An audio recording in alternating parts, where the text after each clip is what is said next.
Maninho, fala Maninha, fala galera, bem-vindo a mais um FalaCast.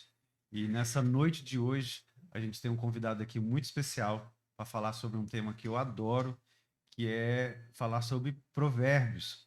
Mas por que falar sobre provérbios? Porque provérbios tem tudo a ver com o nosso dia a dia. Provérbios vai falar de negócios, de família, de criação de filhos e de muitas outras coisas. E para isso, hoje, nessa noite, a gente está trazendo aqui o pastor Anderson.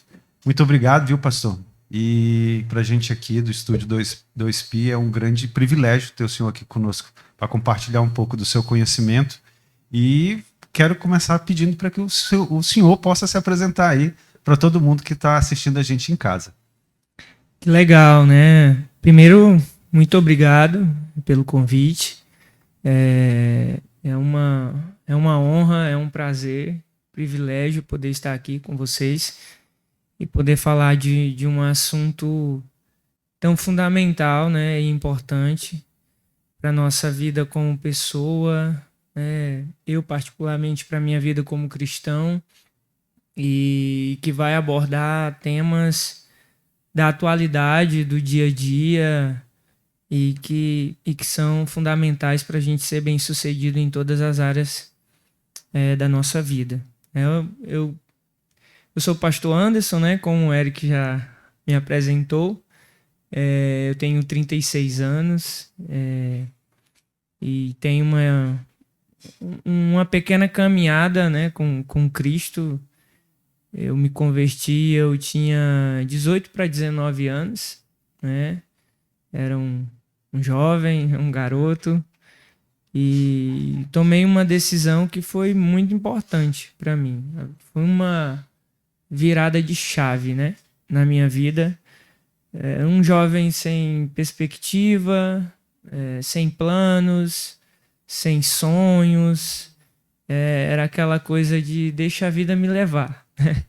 Estava vivendo absolutamente dessa forma e sem nenhuma perspectiva, sem planejar algo, sem projetar algo. Então, quando eu fui apresentado para esse encontro com Jesus, literalmente foi algo que mudou e transformou a minha maneira de pensar, a minha mentalidade, a forma como eu levava e conduzia as coisas.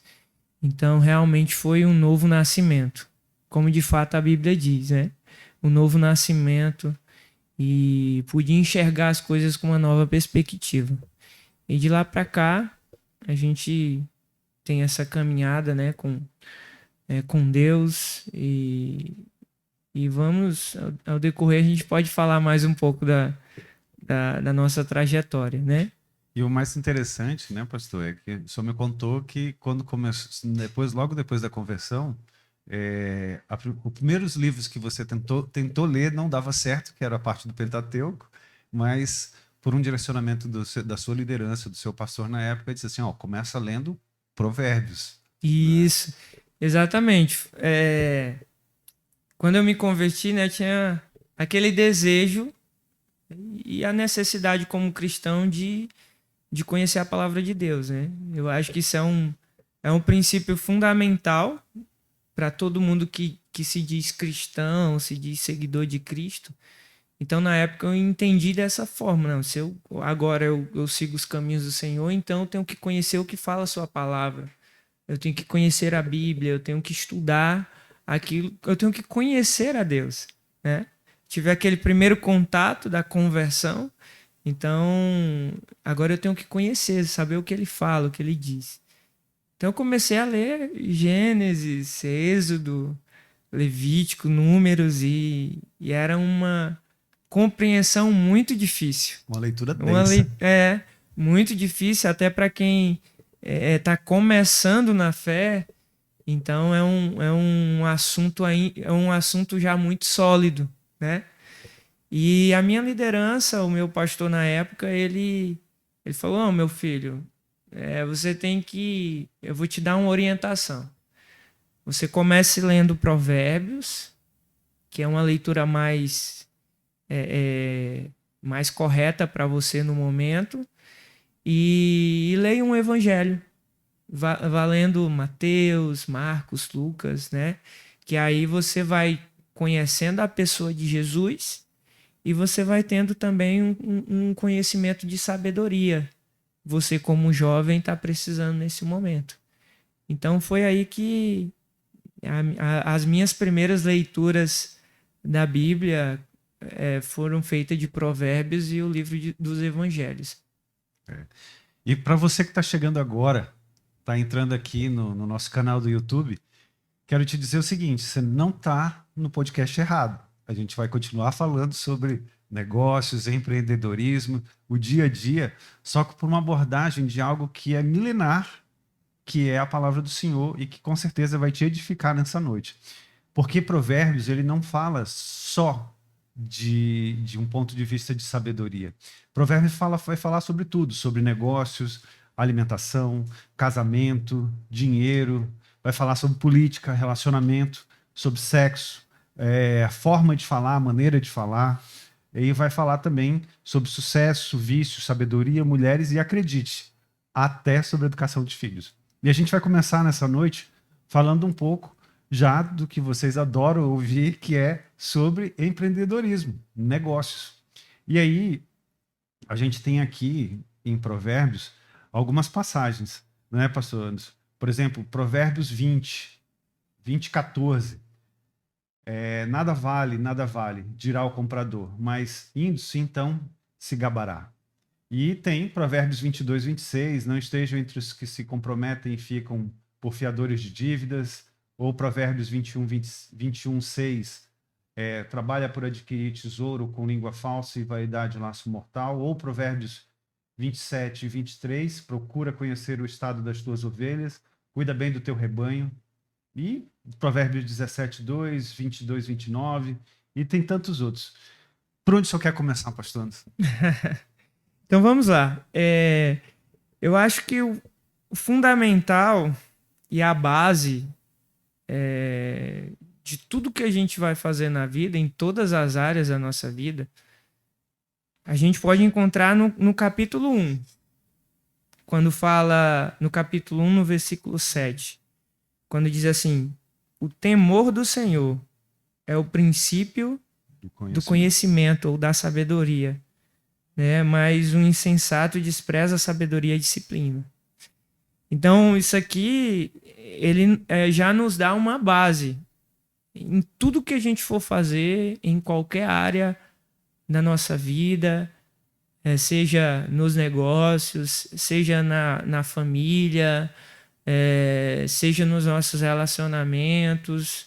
Então, aqui já nos dá uma base. O temor do Senhor é o princípio da sabedoria. Então, se eu vou começar um negócio, se eu vou focar no empreendimento, em alguma coisa, a primeira coisa que eu tenho que entender é que, para me ter sabedoria naquilo que eu vou fazer, eu preciso temer ao Senhor. Então, temer ao Senhor fala de obedecer, fala de entender aquilo que é correto para a minha vida, aquilo que Deus tem como orientação para a minha vida. Fala também de um relacionamento. Uhum. Então, aí a gente antecede uma coisa bem importante, que é, primeiro, busca ter um relacionamento com Deus. É lógico, talvez vocês que estejam nos ouvindo, cada um tem a sua fé, a sua maneira de acreditar, a sua religião, mas o que é básico para todos é buscar um relacionamento com Deus. É temer ao Senhor, que aí a gente vai... É o princípio básico da sabedoria, do conhecimento. Então, partindo desse princípio, aí quando eu vou entrar nos meus negócios, se eu já tenho esse princípio da sabedoria, com certeza eu vou saber os caminhos corretos, eu vou saber a maneira de agir, eu vou saber a maneira de tratar os meus funcionários, eu vou saber as decisões corretas que eu tenho que tomar em determinado momento ou no outro. Eu vou saber conduzir os meus negócios de uma forma sábia. Então, eu acho que o princípio básico começa aí. E aí, dentro dos versículos que você até leu, né, eu tive até observando aqui, o capítulo 21, versículo 5 diz assim: os planos bem elaborados levam à fartura, mas o apressado sempre acaba na miséria. Eu tive refletindo sobre esse versículo, uma coisa básica de todo mundo, às vezes, que tem a intenção de abrir um negócio, eu quero lucrar rápido. Eu acho que todo mundo que abre um negócio, no início tem essa mentalidade, né? Até aprender que os negócios não é sempre assim. Não é retorno rápido, não é um lucro de uma forma muito rápida, não. Tudo leva trabalho, tudo leva tempo, tudo leva, né, uma organização, um planejamento. Então ele fala aqui no início, os planos bem elaborados levam à fartura.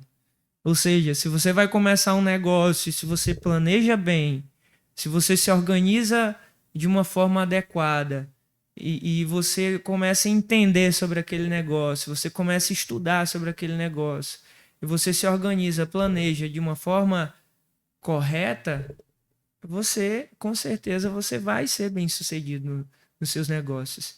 E o livro de Provérbios, com essa gama de versículos que fala sobre negócios, nos leva para essa direção. De você ser coerente, de você ser disciplinado, de você ter conhecimento, entendimento e sabedoria naquilo que você vai fazer. Ser correto, né? Exatamente. E o que eu acho que, para mim, né, particularmente, de todos esses que a gente já fez uma leitura e fez uma conversa até antes de iniciar o podcast, para mim o que faz mais sentido é o 27, 23, né? Procura conhecer o estado das tuas ovelhas. Cuida bem dos teus rebanhos. Pode parecer algo que nesse primeiro momento pode parecer incipiente, porque, tipo assim, quem que cria hoje em dia ovelha? Ninguém cria mais ovelha, né? Ninguém cria mais... não tem mais rebanho, fora o fazendeiro. Mas isso era uma coisa que a gente, toda palavra, quando vai ser lida, a gente tem que trazer ela para 3 pontos, como a gente conversava no início, né? Contexto econômico, geopolítico e o social, né? Naquela época, as pessoas ficava muito mais fácil elas entenderem isso, porque elas tinham um modo de vida de subsistência em que todos praticamente criavam os animais que comiam, plantavam o que comiam, produziam tudo aquilo que estava dentro da sua propriedade para poder ter como subsistência, né?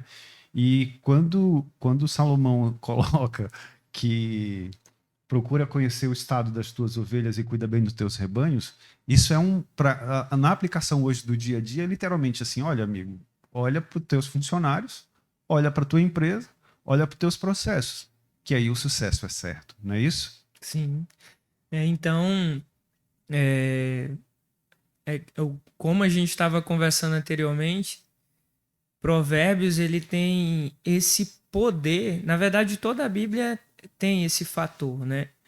Mas Provérbios em si trazem assim contextos, mesmo sendo escrito a uma época, há tempos atrás, mesmo assim consegue trazer a atualidade, assuntos que nós podemos encontrar diariamente, né?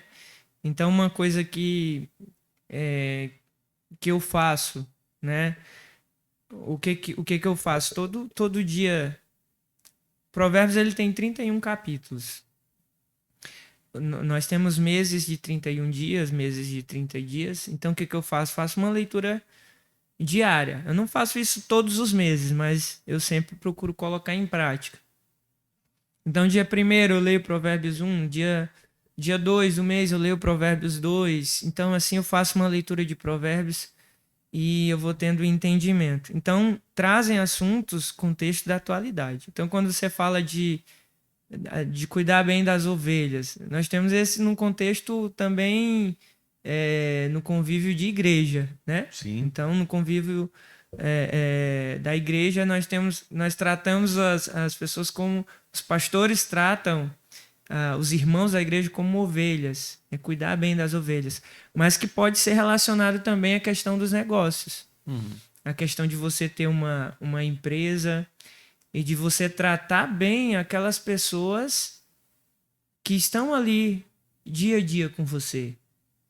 De você estar atento às necessidades dela, né? De você... É lógico que o empreendedor, primeira preocupação dele é que os meus negócios vá bem, que a empresa vá bem, que ela cresça. Mas como isso vai acontecer se você não estiver cuidando, se você não tiver uma equipe boa, se você não tiver funcionários de qualidade, que eles estejam felizes naquele ambiente de trabalho? Então vai muito mais além do que simplesmente a minha empresa crescer, dar lucro e ser bem-sucedida. Envolve uma série de questões que são importantes para quem vai entrar no negócio, para quem trabalha nessa área. Então, cuidar bem dos funcionários, ter atenção das necessidades, ser compreensível, flexível muitas vezes, né? E fazer com que aquele funcionário ou aquela ovelha, né, ela possa se sentir bem naquele ambiente de trabalho. E, logicamente, ela vai produzir muitos frutos. Ela vai ser frutífera naquele lugar, né? Então, eu acho que parte muito desse princípio. Eu, particularmente, também penso que, às vezes, é um grande erro do empresário achar que o grande foco é concentrar todo o foco dele só no cliente. Porque o primeiro cliente que ele tem é o funcionário, porque é o nosso cliente interno da empresa. Se você não tiver como atender minimamente ou de maneira diretiva o que o funcionário precisa, a tua cara, que é o funcionário, não vai atender o cliente que vem até o estabelecimento. Então, o grande lance talvez seja esse, é você, como você está falando, perceber e entender como agir com o cliente, primeiramente interno, para depois pensar no externo, né? Exatamente, exatamente. Isso é o segredo, né, de uma empresa bem-sucedida, de negócios bem-sucedidos. E aí a gente parte para um processo que eu acredito que está lá no Provérbios 15, 22, que vai dizer o seguinte, no 15, 22. Os planos fracassam por falta de conselho, mas são bem-sucedidos quando há muitos conselheiros. Aqui a gente está falando de uma parte muito, muito clara, que é contratar as pessoas certas para os lugares certos, para que elas possam estar auxiliando o tomador de decisão para tomar a decisão correta. Seria isso mesmo, pastor? Eu acho que tem a ver com isso que você falou, né? E eu acho que tem a ver também com, às vezes, o que a gente precisa? A gente precisa ter humildade, né? No sentido de ouvir outras pessoas que vão poder agregar naquilo que a gente vai fazer. Um direcionamento, dar um direcionamento correto em uma determinada área que a gente vai fazer. Então, ou seja, se eu me acho autossuficiente ou orgulhoso de achar que eu sei de tudo e que eu vou fazer acontecer, isso aí é o primeiro passo para que as coisas possam fracassar, né? E eu acho que esse versículo ele traz isso muito bem, de a gente se cercar de pessoas que vão nos aconselhar, vão nos orientar, para que a gente possa ter os caminhos corretos para a gente, como a gente está tratando agora de negócios, para entrar no negócio correto, de conhecer a área, de saber. Tem pessoas que, esse caminho aqui já deu errado, então não vá por esse caminho, siga um outro caminho, faça isso. Então a gente tem que ter essa percepção. Eu acho que parte do princípio da humildade, de eu saber que eu não sei de tudo e que eu preciso ter informações daquilo que eu vou colocar ali a minha vida, os meus planos, o meu tempo. Então eu preciso me cercar de pessoas que vão me trazer conselhos bons e que vão me dar orientações que vai fazer com que eu seja bem sucedido, né? Então Eu acredito que vá nesse sentido. Uma das coisas que eu percebo também é que Provérbios no mundo dos negócios, ele também fala de coisas que a gente diz no dia a dia, que todo mundo deveria de alguma forma observar e ver. E a gente vê isso nas nações grandes e ricas e prósperas, né? Que os grandes bilionários e milionários do mundo são pessoas generosas, certo? E doam dinheiro não somente para a igreja, mas para obras sociais, filantropias e tudo mais, né? E a gente vê que essas pessoas doam milhões e elas só ficam mais e mais e mais ricas, né? Isso também é um princípio que está em Provérbios. Eu acabei de encontrar Aí a gente aqui. entra no princípio da generosidade. Exatamente. Né?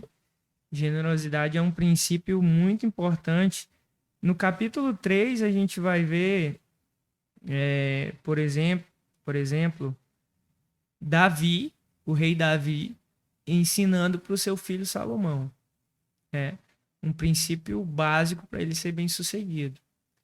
Então ele fala, a princípio, no 9 e no 10, ele diz assim: honre o Senhor com todos os seus recursos e com os primeiros frutos de todas as suas plantações. Os seus celeiros ficarão plenamente cheios e os seus barris transbordarão de vinho. Então aqui é um princípio que Davi estava ensinando para Salomão, de honrar em primeiro lugar a Deus, de ser grato a Deus, porque tudo que nós temos, tudo que nós somos, tudo que nós conquistamos é pela graça de Deus. Foi Deus que permitiu, que deu sabedoria e entendimento para você alcançar as coisas que você alcança na vida. E Davi estava ensinando esse princípio importante. Então, uma coisa que eu entendi na Bíblia, sempre por trás de um princípio existe uma promessa. Sempre por trás de um princípio existe uma promessa. Então, ele ensina aqui, ó. Princípio, honre o Senhor com todos os seus recursos e com os primeiros frutos de todas as suas plantações. Aqui é um princípio. Aí no versículo seguinte tem o que? A promessa. Sim. Aí fala: os seus celeiros ficarão plenamente cheios e os seus barris transbordarão de vinho. Então, a partir do momento que eu obedeço um princípio, eu desfruto de uma promessa. Então, com Deus funciona dessa forma. E a generosidade é um princípio. No capítulo 11, deixa eu ver. No versículo 24 e 25, olha aí o que fala. Há quem dê generosamente e vê aumentar suas riquezas. Outros retêm o que deveria dar e caem na pobreza. Olha só que interessante, né? Então, parte do princípio que você estava falando. Então, aqueles grandes empresários normalmente são pessoas que doam muito, que são pessoas generosas, pessoas que contribuem com causas sociais. Então, quanto mais eles fazem isso, a Bíblia é bem clara, vê aumentar suas riquezas. Ou seja, cumpre um princípio e desfruta de uma promessa. É interessante.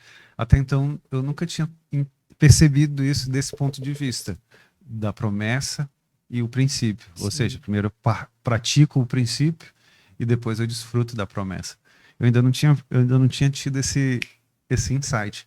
Isso realmente a palavra do Senhor é uma palavra viva, né? O tempo inteiro ela está se renovando e trazendo para a gente percepções de algo novo, né? Com certeza. E sobre negócios ainda, pastor, você ainda tem alguma coisa assim que pode dar mais uma dica usando esses provérbios todos que a gente tem aqui? Algum direcionamento? Eu acho que sempre tem o temor, aquilo que eu falei no início, né? Acho que eu vou resumir. Busque ter o temor do Senhor dentro dos seus negócios. Busque ter cada dia mais sabedoria, entendimento, discernimento para você ser bem sucedido naquilo que você vai fazer.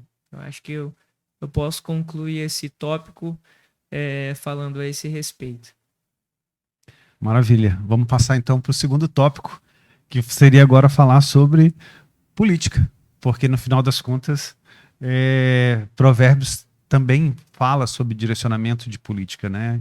E só para complementar, me veio na cabeça agora, eu não posso deixar passar, sobre aquilo que o senhor falou sobre graça, né? Que no final das contas, tudo que nós temos é por dado de graça, pela graça do Senhor. E eu tinha muita dificuldade de entender isso. Tipo, graça, de onde é que vem essa graça? O que é graça? Por que graça, né? E quando eu terminei de ler a Bíblia toda, foi que à medida que você vai avançando, as coisas vão vindo, parece como se fosse um download, né? Que vai vindo e vai complementando todas as etapas. E a primeira delas tem a ver, por exemplo, com Efésios 2:8, né? Que a fé não é nossa. A fé é um dom dado, a fé é um dom dado por Deus, que é através da graça. E eu tinha dificuldade de entender isso. Mas, poxa, a vida toda me disseram que eu tinha que ter fé. Mas a fé não é minha. Peraí, a fé vem do Senhor? Como assim? Né? É ele que coloca dentro de mim? Como? Não, ele coloca por graça. E o que é graça? E aí você traz para Romanos, quando Romanos diz que a graça está ligada exatamente a temer o Senhor, a amar o Senhor e buscar andar com o Senhor. Que aí, sim, ele vai te dar fé através da graça. Né? O princípio da graça, ele parte da questão do favor imerecido. Né? Ou seja, eu vou te dar essa garrafa de água, mas você não merece. Tem todos os elementos necessários para não merecer essa garrafa. Mas mesmo assim, mesmo sem você merecer, eu entrego ela para você. Então foi assim que Deus ele fez conosco. Né? Falando um pouco do sacrifício de Cristo Jesus pelas nossas vidas. A Bíblia diz que ele, mesmo nós vivendo em nossos pecados, mesmo assim ele decidiu morrer por nós. Ou seja, nós não merecíamos um amor, uma graça, um favor. Nós não merecíamos. Mas mesmo assim, na nossa condição de pecadores, de não merecer esse favor, ele decidiu morrer por nós. Quando fala lá em João 3,16, né? Que eu acho que é a base do evangelho, né? Que todo mundo conhece essa passagem. Porque Deus amou o mundo de tal maneira que deu seu Filho unigênito para que todo aquele que nele crê não pereça, mas tenha a vida eterna. Aqui fala do favor imerecido. Nós não éramos merecedores, mas mesmo assim ele decidiu morrer pelas nossas vidas. Então aqui é o princípio básico da graça, né? Por exemplo, o perdão. O perdão ele traz um pouquinho da questão da graça. Às vezes alguém que faz o mal pela gente, a gente não quer perdoar. Aquela pessoa não merece nosso perdão. Mas não se trata disso. Se trata de graça, de favor imerecido. Então Deus não perdoou a gente quando nós não merecíamos. Então ele colocou ali um princípio da graça, de nós perdoarmos também as pessoas. Assim como nós queremos o perdão de Deus pelas coisas que nós fazemos de errado, nós temos que também perdoar as pessoas, por muitas vezes vão nos ferir, vão nos causar algum mal, vão nos prejudicar de alguma forma. E mesmo se aquela pessoa não merecer o nosso perdão, a gente tem que colocar em prática o quê? A graça. Não, eu decido perdoar aquela pessoa. Ela não merece, mas eu decido perdoar. Então, o perdão, ele também parte do princípio da graça. E foi assim que Deus fez conosco, né? Então, isso aí é um assunto, assim, fantástico, maravilhoso demais. Agora, voltando aqui para Provérbios, principalmente da parte de política, eu separei alguns versículos, por exemplo, Provérbios 20, 26. O rei sabe os discípulos ímpios e faz girar a roda sobre eles a roda. 21:1. Como ribeiros de água, assim é o coração do rei na mão do Senhor. A tudo quanto quer o inclina. Ou Provérbios 24, 21, teme ao Senhor, meu filho, e ao rei, e não te entremetas com os que buscam as mudanças. Provérbios 25, 5, tira o ímpio da presença do rei, e o seu trono se firmará na justiça. Ou 29, 4, o rei justo sustém a terra, mas o rei de impostos a transtorna. Provérbios 16, 14, o furor do rei é como um mensageiro de morte, mas o homem sábio o apaziguará. Ou 14:35, o rei tem seu contentamento no servo prudente, mas sobre o que procede dignamente cairá o seu furor. Ou 29:26, muitos buscam a face do príncipe, mas o juízo de cada um vem do Senhor. E eu acho que um dos maiores princípios a gente vai ver dentro, acho que até mesmo que está lá em Romanos, quando Paulo lembra a gente também. Paulo lembra a gente de Provérbios, dizendo que a gente tem que honrar os nossos governantes. Sim. Por mais no momento que sejam ruins ou que não sejam bons para a nação. Porque ele também diz que é o Senhor que vai derrubar cada um deles, né? Exatamente. Independente de qual seja a sua governança, a Bíblia nos orienta a orar pelos nossos governantes. Então, isso aí é um desafio muito grande para nós. Né? Porque talvez você não se identifique por quem está no poder naquele momento. Talvez você pense totalmente contrário às atitudes, às decisões de um governante. Né? Talvez você deseje o mal para aquele governante, que nós, seres humanos, às vezes nós temos essa natureza, né? Então, mas mesmo assim, a Bíblia nos orienta a orar pelos nossos governantes, porque isso é um princípio básico estabelecido por Deus. E tem muita gente que ainda fala que a religião não tem a ver com política. Certo. Cristianismo não tem a ver com política. E nós temos uma concepção totalmente errada sobre isso. Porque como você leu mesmo vários versículos que falam a respeito desse assunto, né? Que tratam a importância desse assunto. Então, desde os tempos antigos, Deus sempre estava ali envolvido com a questão dos reis, com a monarquia, com os súditos, com uma geração. Então, Deus sempre se preocupou com a política. É um assunto super da palavra de Deus. Então, super, assim, inserido dentro da palavra de Deus. E a gente tem que ter essa concepção. A gente tem que ter esse entendimento. Que nós, é lógico que as pessoas, muitas vezes, elas levam para um sentido totalmente contrário. O lado da corrupção, o lado vai se desvirtuar ali dos seus princípios. Então, mas é lógico que quando a gente trata a política de uma forma correta, de uma forma coerente, nós, como cristãos, temos que se envolver sim na política. Porque nós somos cristãos, mas nós também somos eleitores. Somos nós que decidimos quem vai estar lá no poder. Né? É lógico que a resposta final sempre vem do Senhor, né? Mas nós temos o livre-arbítrio, a capacidade de entendimento, discernimento de ir lá e votar naquele que nós achamos mais coerente para estar lá no poder, para governar o nosso país, o nosso estado, a nossa cidade. Entendeu? Então, né, dentro de todos esses versículos que você leu, eu acho bem importante aqui o 28:2, fala assim: os pecados de uma nação fazem mudar sempre os seus governantes. Verdade. Olha só que forte isso. Mas a ordem se mantém com um líder sábio e sensato. Olha, viu o que a gente falou no início sobre sabedoria? Então sempre vai partir o quê? Do temor do Senhor.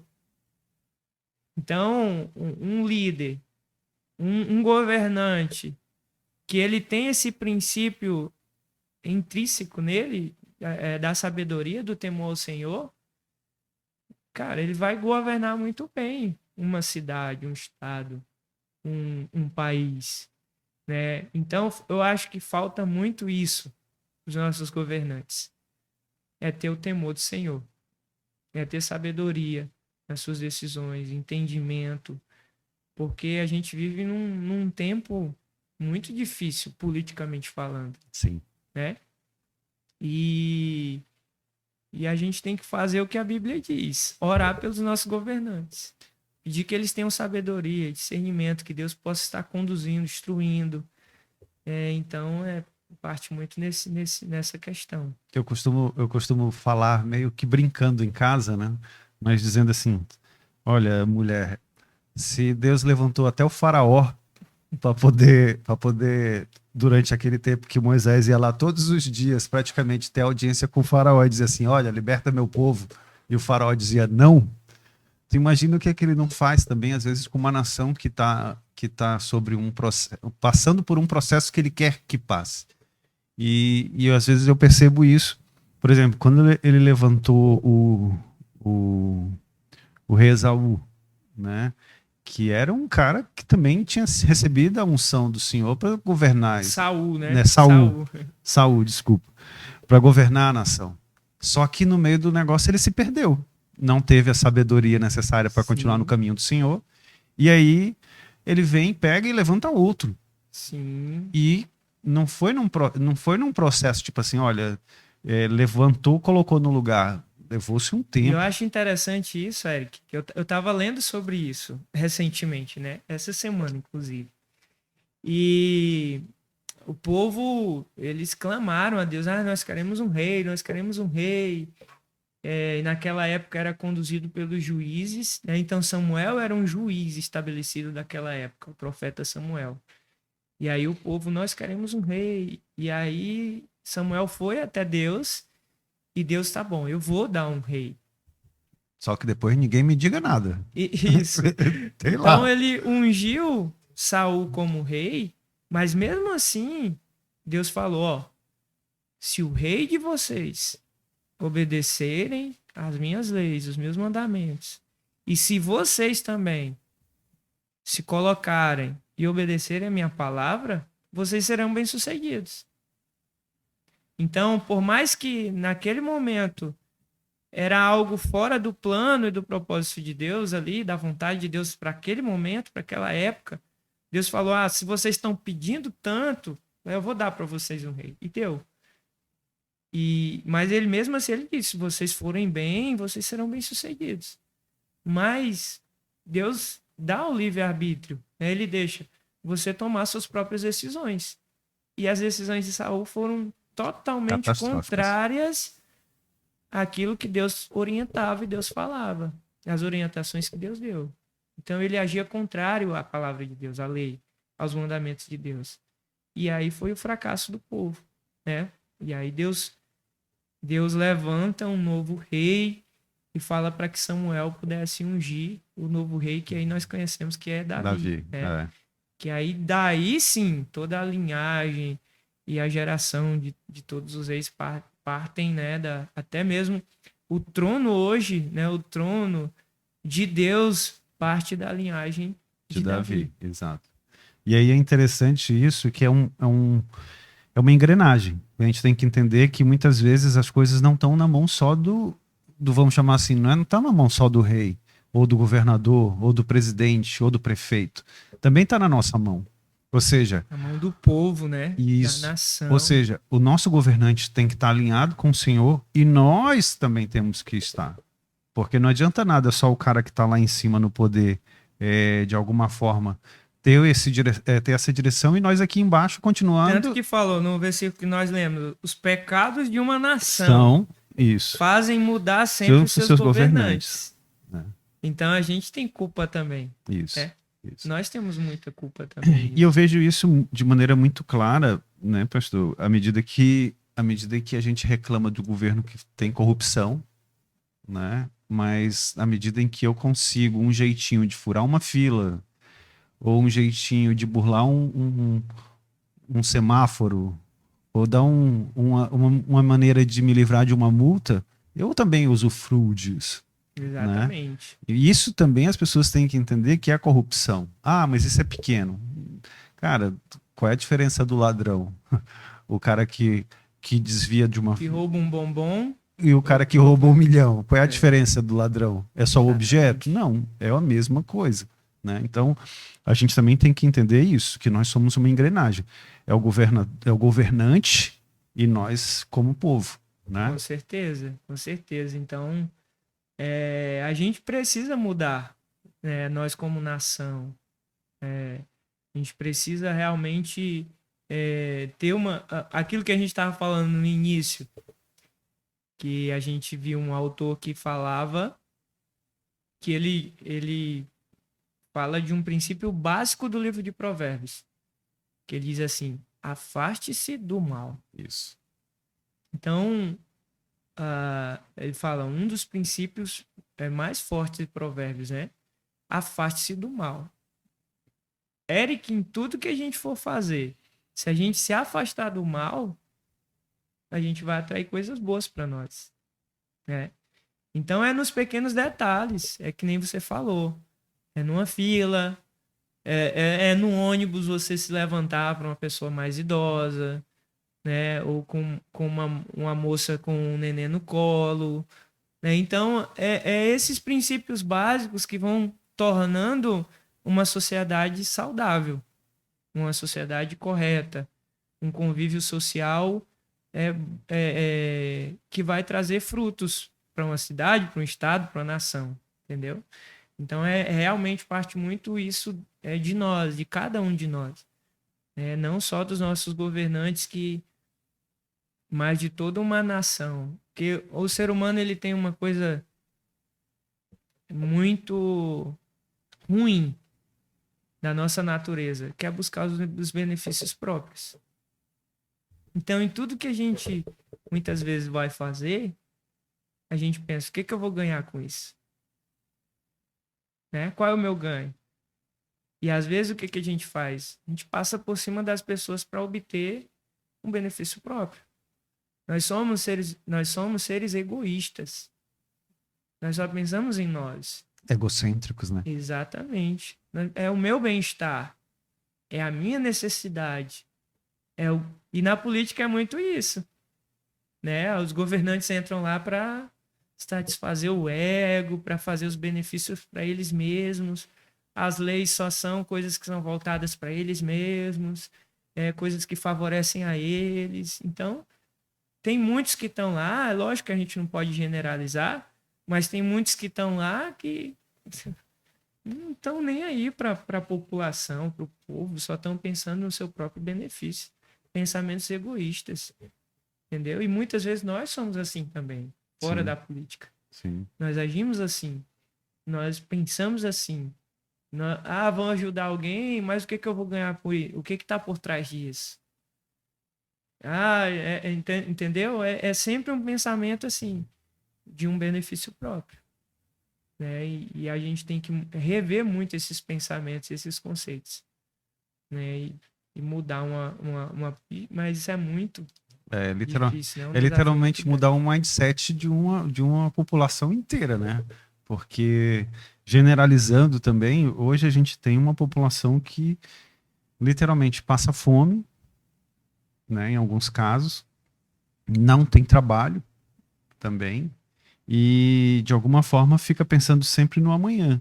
Mas também é um princípio aqui de Provérbios que é não se preocupar com o amanhã, porque afinal de contas Deus vai prover, né? Se você, claro, acreditar, né? Ter fé o suficiente para acreditar que Deus vai ser o seu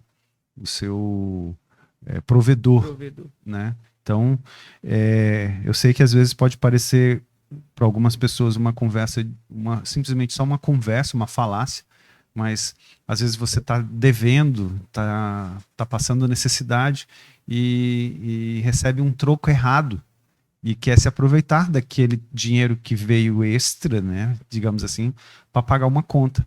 Mas usando o princípio do egoísmo e dizendo assim, mas poxa, eu não penso na pessoa que está passando o troco errado, que ela também pode estar passando por uma situação parecida com a minha e a gente sabe que no final das contas, no final do mês, vão descontar também do salário dela. Né? Eu passei por uma situação, uma experiência uma vez, com a pessoa ela ia me dar um determinado valor, né? Um dinheiro.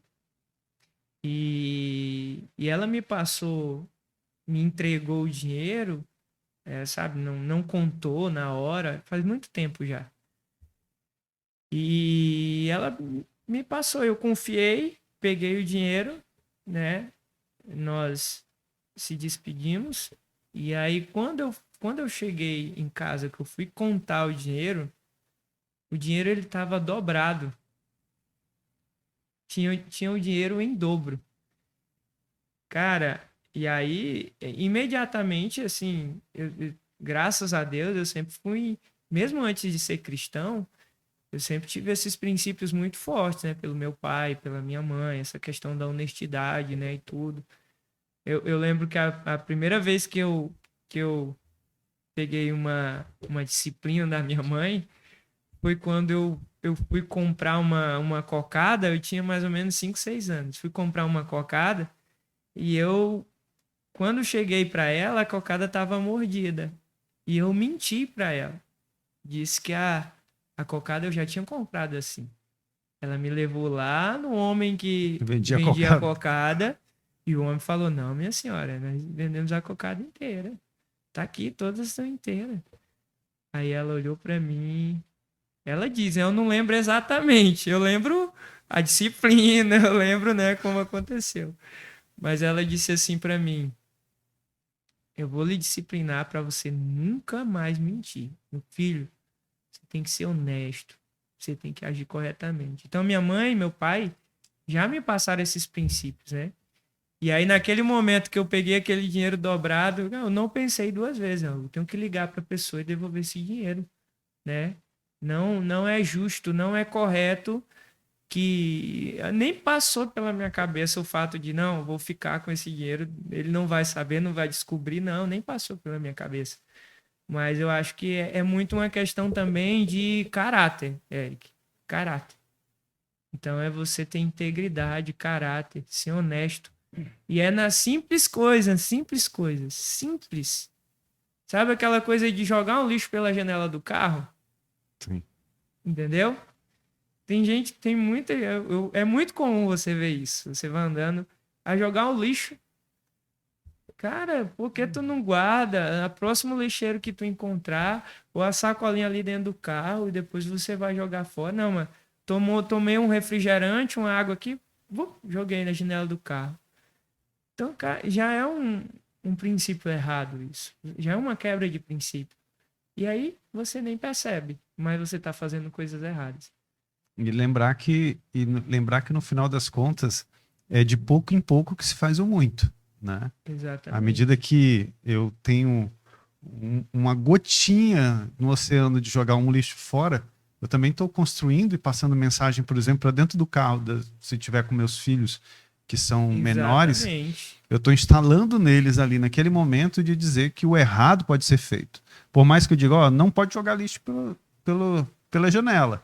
Aí eu termino de tomar uma Coca-Cola, um refrigerante, qualquer que seja em lata, abaixo o vidro e jogo, peraí, o que é que eu estou dizendo para o meu filho ou para minha filha? Primeiro eu estou dizendo que não pode, logo em seguida eu faço, ele vai dizer que tudo pode. Eu tenho um testemunho assim, bem rápido, né? Bem bacana. Meu filho mais velho, Estevão, ele tem 7 anos. Alguns anos atrás, na igreja, né? A gente participava dos cultos. Às vezes a gente compra uma balinha antes, um bombom e tal. E ali sentado ali na frente, nas cadeiras, eu abri o meu bombom, né? O meu bombom, meu chiclete ali, o meu house, não sei exatamente o que que era. E aí eu botei na boca e o papelzinho eu enrolei e botei no meu bolso. Eu não vou jogar no chão, né? Não vou. Botei no meu bolso, porque depois, quando eu vou no lixo eu vou e jogo. Só que eu não percebi que o meu filho estava observando. Aí uma vez ele pegou um bombom. E aí o que que ele fez? Ele pegou, botou o bombom na boca e o papelzinho ele pegou e colocou no bolso. Exato. Então, é o exemplo, né? É a questão de você... muitas vezes, a educação dos filhos, que é um assunto que a gente ainda vai abordar, Isso, é transferência de vida. Transferência de vida. É a educação dos filhos que a gente... Porque os filhos é muita referência dos isso. pais, de tudo que a gente vai fazer. Os pais, da mãe. Então, eles estão observando tudo ali que a gente faz. Então, imagine, jogar... não tem nada a ver, jogar o lixo pela janela do carro. Quando você vai ver, o filho tá jogando lixo por todo canto, pelo chão da casa e tudo. Então, eles vão agir conforme eles veem, né, na gente. E daqui a pouco eles estão fazendo outras coisas, porque é o que a gente conversou, né? É o pouquinho, Um abismo atrai outro outro abismo. abismo, né? Mas, pastor, vamos conversar agora sobre Vamos. relacionamento. Ok. Vamos conversar, começar pelo versículo 27 e 17, que foi aquilo que a gente começou a conversar sobre relacionamento. Né? Legal. Porque, afinal de contas, assim como o ferro afia o ferro, o homem afia o seu companheiro. Que legal. Que versículo bacana, né? Eu acho que, Eric, não tem como nós convivermos sem relacionamentos. Não tem. A própria Bíblia, mesmo no capítulo 18, versículo 1, fala que aquele que se isola, ele é tolo, ele é insensato. Então, nós somos seres sociáveis. Nós temos que viver em relacionamento. Nós temos que conviver em relacionamentos. E é lógico que nós vamos estabelecendo vínculos de confiança. Nós vamos tendo intimidades. Nós vamos se identificando dentro dos relacionamentos. Então, esse versículo aqui, ele fala que o ferro, né? Assim como o ferro afia o ferro. Então, um ferro em atrito com outro ferro, os dois vão sentir o dano ali, né? Um vai estar afiando o outro. Tanto quem afia vai estar sendo afiado. E isso é dentro dos nossos relacionamentos que nós temos que procurar. Nós temos que se relacionar com pessoas que vão agregar para a gente de alguma forma, mas que nós também vamos agregar na vida delas. Nós temos que sempre estar aberto a aprender com todos os nossos relacionamentos. E a variedade de relacionamentos. Eu não tenho que me relacionar só com um tipo de pessoa, só com outro. Não. Eu tenho que me abrir para os relacionamentos, né? E obter ali coisas que eu vou levar para o resto da vida. Poder também ajudar pessoas que têm dificuldade numa área que de repente eu tenho uma facilidade melhor. E de a gente estar se ajudando, contribuindo para os nossos relacionamentos. E aí fala, né, que aí o homem afia o outro companheiro. Então, exatamente está falando de quê? De relacionamentos que vai se edificando um ao outro. De relacionamentos que vai trazendo edificação mútua, né? A reciprocidade. Então, fala a respeito trata a respeito de relacionamentos. E é mais ou menos o que a gente também tinha conversado no começo sobre o ponto de vista do autoconhecimento, né? O exemplo que eu até na conversa que eu fiz aqui com o pastor Anderson é que existe um princípio do autoconhecimento que à medida em que eu olho para outra pessoa e que aquilo que ela faz de alguma forma me incomoda, é aquilo que aquela pessoa está fazendo e desenvolvendo, eu tenho dentro de mim. E aí não é porque eu não gosto da outra pessoa, é porque eu não gosto de olhar para ela e me ver naquele comportamento. E é onde nasce a necessidade de eu então olhar para mim e tentar curar dentro de mim aquilo que de alguma forma incomoda. É a gente aprender a viver com as indiferenças das outras pessoas. Exatamente. Porque nós somos complementos, né? Uns aos outros. Tipo, tem aquela pessoa que tem a eloquência, que fala bem, mas tem outra pessoa que é extrovertida, mas que é uma pessoa detalhista, né? Nessa semana que passou para trás, eu tive uma conversa com o Nandson, né? E o Nandson, Um abraço pro Nandes. é isso aí. Se ele estiver nos assistindo, né? E aí a gente conversava e falava exatamente sobre isso, da necessidade que ele tinha de me pedir ajuda para poder melhorar a oratória dele. Aí eu brincava com ele, disse, mas homem de Deus, tu, um profeta, um pregador desse, querer pedir alguma coisa para mim que não sei fazer nada. Aí ele virou e me disse assim, não, mano, é porque eu gosto da forma como você fala e traz esse processo. E eu preciso aprender isso para mim. Aí, Exatamente. e a gente vai percebendo que todos nós temos como contribuir uns com os E outros. às vezes são habilidades que nós nem percebemos que nós temos, Isso. mas que outra pessoa ela observa e ela identifica e ela acha que aquilo vai agregar na vida dela, vai ser importante para ela. O outro extremo é o quê? Muitas vezes eu tenho muita dificuldade numa área e você é muito bem nessa área. E aí eu fico indiferente contigo por causa disso. Aí já passa para aquele sentimento da inveja. Exatamente. Né? Então tem isso também nos relacionamentos. Né? É uma carência minha, é uma necessidade minha. E tu é muito bem nisso. E tu é muito bom nisso.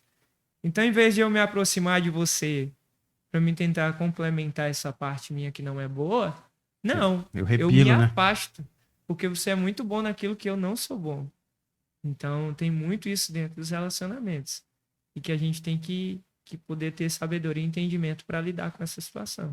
E eu estava aqui buscando alguns e eu lembrei aqui de Provérbios 15, né? 15:1, em que vai dizer exatamente isso, né? A resposta calma desvia a fúria, mas a palavra ríspida desperta a ira.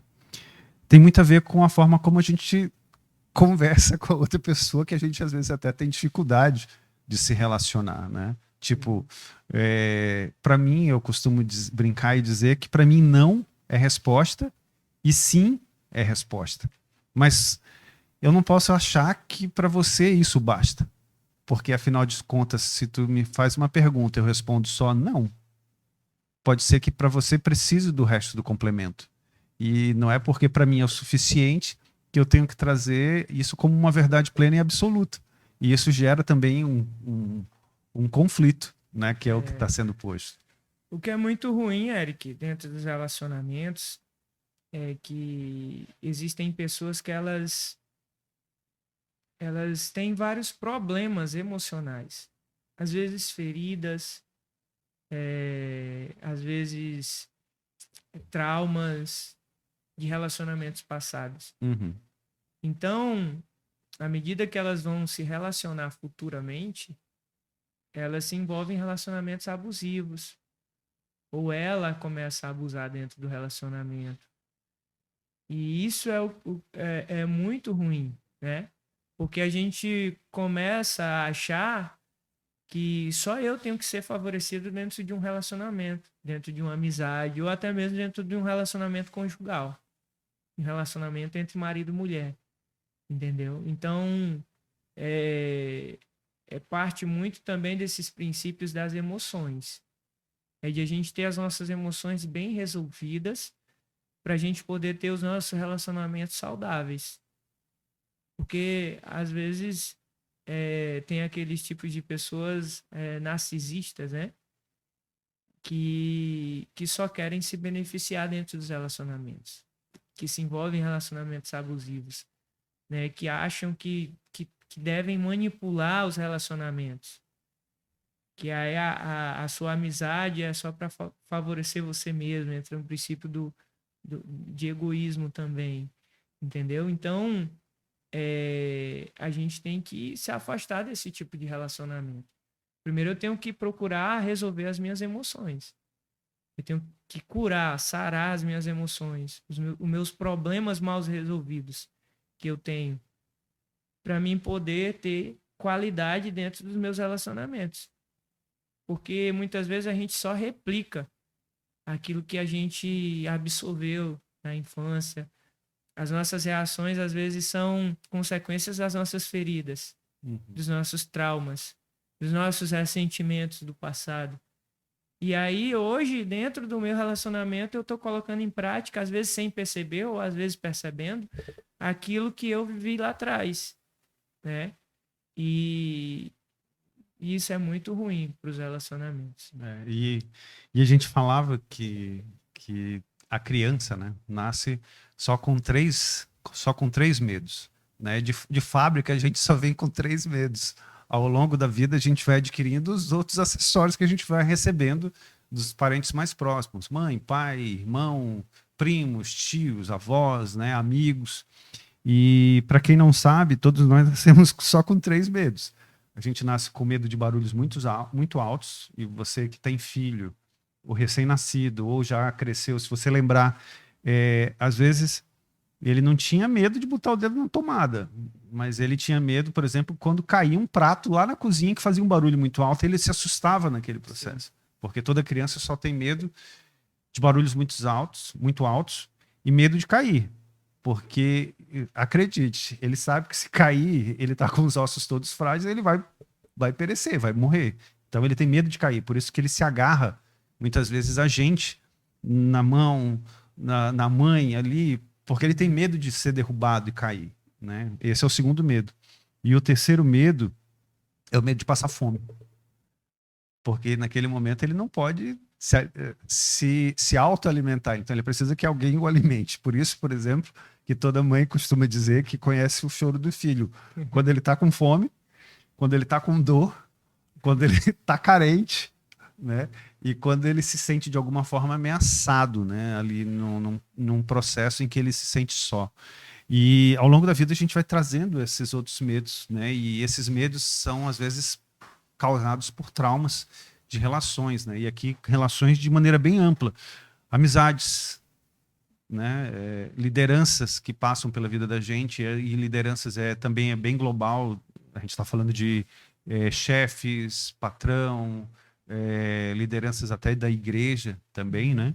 Mas tudo isso também vai gerando traumas, né? Eu acho que, só fazendo uma observação, nosso primeiro relacionamento. É com a família, né? Exatamente. Eu vou mais além. Com o pai. Sim. O pai, ele tem uma figura, né? Figura muito importante eu estava vendo ali aquela imagem, né, que parece um digital.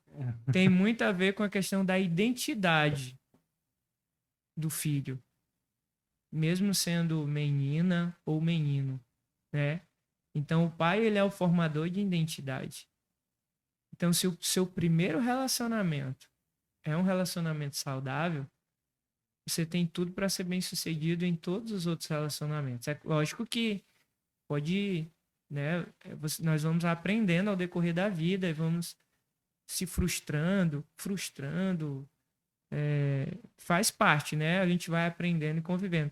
Mas essa base, esse primeiro relacionamento com o pai, a formação de identidade, é que compromete, é que favorece ou compromete a base dos nossos relacionamentos futuros.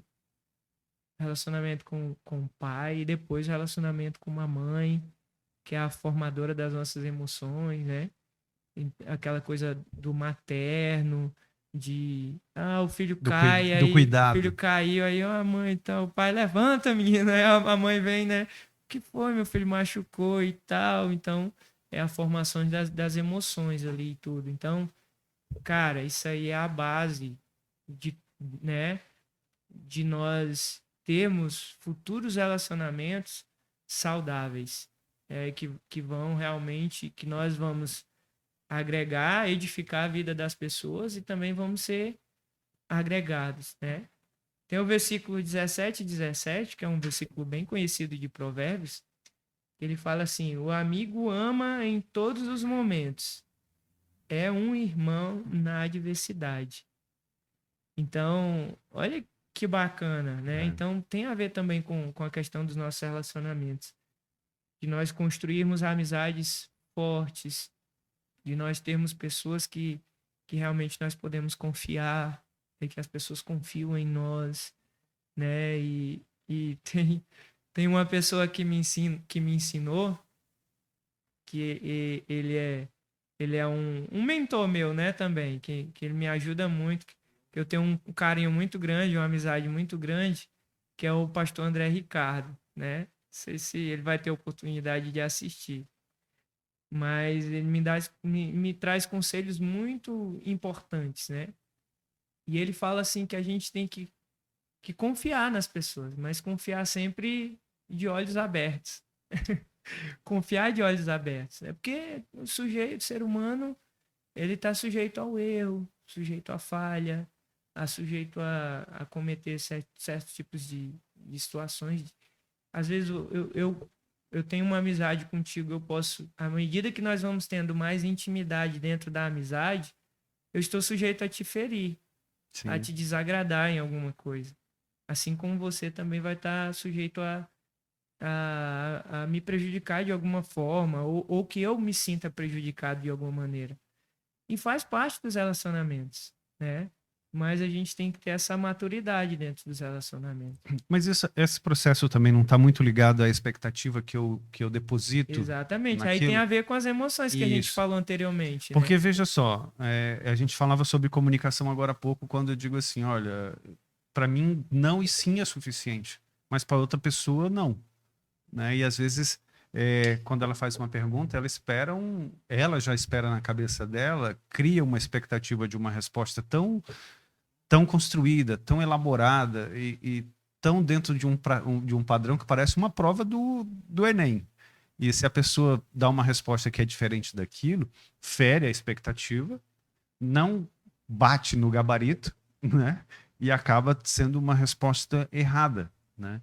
E aí gera esse processo de conflito e de ranhura nas amizades, né? Aí essa questão de gerar as expectativas tem a ver, está relacionado com a questão das emoções, com a questão de problemas mal resolvidos. Então, às vezes é uma pessoa muito carente.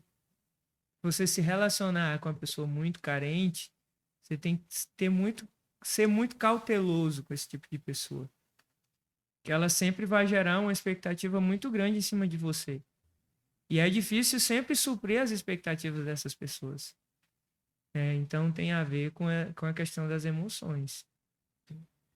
E pastor, vamos falar um pouco agora sobre casamento, Hum, usando muito bom. usando sobre o ponto de vista também de Provérbios, que nos ensina a viver um casamento dentro do que Deus também espera para nossa vida, né? E ter um casamento saudável, Sim. né?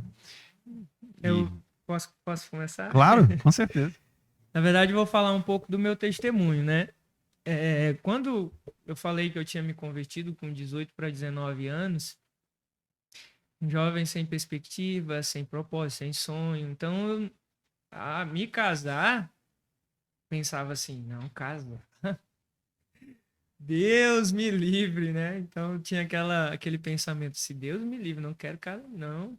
Vou aproveitar a minha vida aqui ao máximo que eu puder. Então, então assim, quando eu me converti, quando eu conheci de fato aquilo que Jesus tinha para minha vida, os planos que ele tinha reservado para mim, eu tinha uma vida sexualmente ativa, uma vida promíscua. Me envolvia com várias mulheres, assim, me deleitava nos prazeres, né, e tudo. Então, eu tinha essa concepção, eu tenho que aproveitar. Aquilo me dava, aquilo me dava uma sensação de estar satisfazendo o meu prazer, o meu orgulho, os meus desejos carnais ali, né?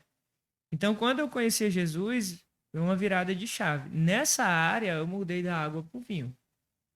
Foi algo assim que eu glorifico a Deus mesmo. Então, uma das minhas primeiras orações depois de convertido, de cristão, foi assim: Senhor, que a primeira pessoa que eu possa me envolver seja uma pessoa que eu venha me casar. Então eu fiz essa oração assim meio sem saber do que viria pela frente. Mas Eu tive esse entendimento na época. E de fato, hoje, a minha esposa, a Jamima, foi a primeira pessoa que eu me envolvi depois que eu me tornei cristão. Então Deus ouviu a minha oração.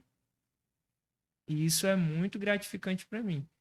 Então nós começamos, depois de 1 ano e meio de conversão, eu conheci ela. A gente começou a fazer uma amizade na época do Orkut, né? Na época do Orkut. Se você é dessa época aí, tem gente, talvez tenha Sabe jovens nem- adolescentes que não nem sabe sabem nem o o que que é é. isso. Mas existiu o Orkut. E aí a gente criou um relacionamento, uma amizade. Nós passamos 1 ano e meio para começar a ter um relacionamento de namoro. 1 ano e meio. E depois que nós começamos a namorar, nós passamos 3 anos e meio namorando. Então, ou seja, foi um processo de 5 anos. E uma coisa que eu fazia faculdade, né, de educação física na UFAC, e eu tinha uns amigos que ele tirava sarro comigo, né? Falava assim, mas tu namora há tanto tempo, e aí, como é que é esse namoro? Né? Não tem relação sexual? Aí eu falava assim pra ele, não, cara, não tem relação sexual. A gente tá esperando pro momento do casamento. E isso é uma coisa que eu me orgulho, que Deus me deu graça para isso. E não é mérito meu, e nem da Jamima, mas é mérito de Deus nas nossas vidas. De que nós namoramos 3 anos e meio e nós não tivemos relação sexual. E eu já vinha 1 ano e meio, né, ali De uma conversão. de uma conversão. Então foi um processo de 5 anos. E graças a Deus eu consegui me sustentar, eu consegui resistir até lá. Né? E nós nos casamos em 2011. Hoje vamos completar 12 anos de casados. Nós temos 2 filhos, que é o Estevão, de 7 anos, e o Heitor, de 5 anos. E graças a Deus nós temos um relacionamento, eu considero um relacionamento saudável, sadio, né? E eu amo muito ela, me sinto muito amado por ela. E assim, eu fui abençoado dentro do meu casamento. Eu posso dizer e afirmar com toda a certeza do meu coração que eu fui agraciado por Deus. Quando eu orei, eu imaginava uma coisa, mas Deus me surpreendeu. É como se ele tivesse feito além daquilo que eu podia imaginar ou pensar. Então a gente construiu esse relacionamento de casamento e eu, sobre casamento, eu fui aprendendo, claro, de algumas coisas dentro da palavra, de alguns ensinamentos de alguns mentores. Mas, de fato, quando você entra no casamento, que aí o bicho pega. Só sabe quem vive. Exatamente. Né? Então, nós vamos aprendendo coisas, ensinamentos, só dentro do casamento. Tem experiências que você vai aprender só dentro do casamento. Então, é por isso que você tem que conhecer muito bem a pessoa. O que acontece muito hoje? As pessoas se relacionam sexualmente antes mesmo de obter um casamento. Ou se conhecer. Ou às vezes as pessoas mal se conhecem e já entram em um casamento. Isso. Então, é muito perigoso isso. Vou dizer que pode não dar certo, que pode dar certo. Eu não me atrevo a dizer isso, mas as possibilidades e as chances de um casamento desses dar errado é muito grande. Então é por isso que a gente tem que entender. Olha só, a segunda decisão mais importante da nossa vida é com quem a gente vai se casar. Entendi. A primeira é de decidir entregar a nossa vida nos caminhos do Senhor, de reconhecer Jesus Cristo como único e suficiente Salvador, reconhecer o sacrifício dele na cruz e a ressurreição, que ele morreu pelos nossos pecados, é a primeira decisão mais importante que eu considero. E a segunda é com quem você vai se casar. Cara, isso é uma decisão muito importante e que as pessoas não estão levando isso em conta. Acham que casa hoje não deu certo. Não deu certo, separa. Porque não. as pessoas já casam hoje já com essa ideia. Eu vejo algumas pessoas que eu conheço Cara, mas tu vai casar? Vou, cara, mas se não der certo, eu me separo. Pô, mas tu já tá casando pensando que em separar, né? Exatamente. Então a gente realmente tem que ter esse cuidado. E eu percebo que pelo testemunho que o senhor deu, né, o Ajamima literalmente é o Provérbios 12:1, né? Que afinal de contas, a mulher exemplar é a coroa do seu marido, né? É, Ou seja, nada a gente tem que entender que quando são alguns princípios também, como a gente conversou no começo, falando no começo, de que primeiro vem o princípio, depois vem a promessa. E cabe à esposa, e aqui eu não estou dizendo que a esposa não pode trabalhar fora, não pode ter uma profissão, mas a harmonia do lar, a alegria do lar, a paz do lar nasce a partir dela, né? E ao homem cabe a outra parte que é o sustento, a força, a direção, não é isso? sim. E é aquilo que você falou no início, né, da sua fala, você falou assim, que a esposa exemplar é a coroa do seu marido, né?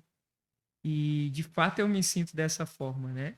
Que a minha esposa é uma mulher que de fato edifica a sua casa. Então eu vejo ela, eu observo ela, o cuidado que ela tem com os nossos filhos. Meu Deus, a minha esposa ela é uma mãe sensacional. Ela cuida muito bem dos nossos filhos.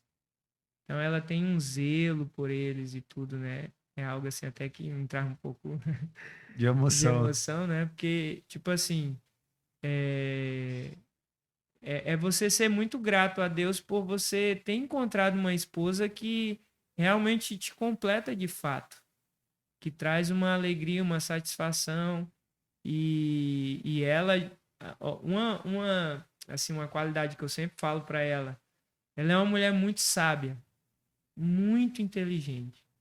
Então, E também está em os Provérbios, que meus, a mulher. meus amigos mais próximos, eles assim, meio brincam comigo, né? Diz assim, tu orou demais para ter uma esposa assim, que além de ela ser bonita fisicamente, né? Os meus amigos falam que eu sou um feio bonitinho, né?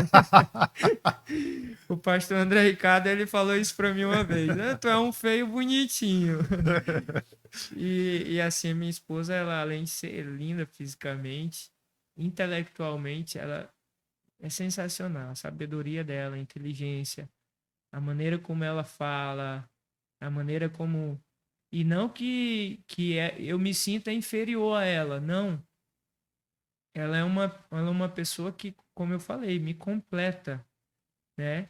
E nós edificamos um ao outro dentro daquilo que nós entendemos como relacionamento.